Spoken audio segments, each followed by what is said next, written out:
Anak gadisnya jadi sorotan, istri Mandra ternyata melahirkan anak bungsu di usia 54 tahun. Sosok istri Mandra, Mila Sari Juwita, jadi sorotan setelah kecantikan anaknya, Tia Septiana, mendapat pujian dari Maya Estianty. Kecantikan Tia Septiana anak Mandra ternyata menurun dari sang ibu, Mila Sari Juwita. Maya Estianty bahkan sempat tak percaya jika Mandra punya anak gadis cantik. Tak hanya dipuji oleh Maya Estianty, gadis bernama Tia Septiana tersebut juga panen pujian netizen. Kecantikan Tia Septiana rupanya menurun dari ibunya, Mila Sari Juwita.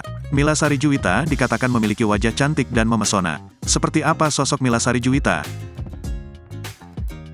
Mila Sari Juwita menikah dengan Mandra pada 1997 silam. Mila Sari Juwita dikarunia 3 anak dari pernikahan dengan Mandra.